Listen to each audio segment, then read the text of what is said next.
திருப்படல்கள் 8, 1 மற்றும் 4 9 முடிய.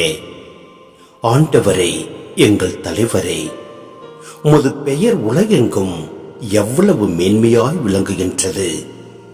உமது மாட்சி வானங்களுக்கு மேலாகவும் உயர்ந்துள்ளது.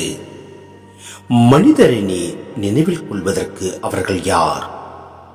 மனித பிறவிகளை நீர் ஒரு பொருட்டாக எண்ணுவதற்கு அவர்கள் எம்மாத்திரம்? ஆயினும் அவர்களை கடவுளாகிய உமக்கு சற்றே சிறியவர் ஆக்கியுள்ளே. மாட்சியையும் மேன்மையையும் அவர்களுக்கு முடியாக சூட்டியுள்ளே. உமது கை படைத்தவற்றை அவர்கள் ஆளும்படி செய்துள்ளே. எல்லாவற்றையும் அவர்கள் பாதங்களுக்கு கீழ்ப்படுத்தியுள்ளே.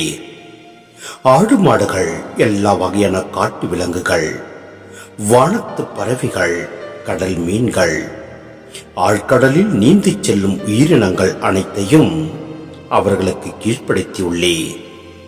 ஆண்டவரே, எங்கள் தலைவரே, உமது பெயர் உலகெங்கும் எவ்வளவு மேன்மையாய் விளங்குகின்றது.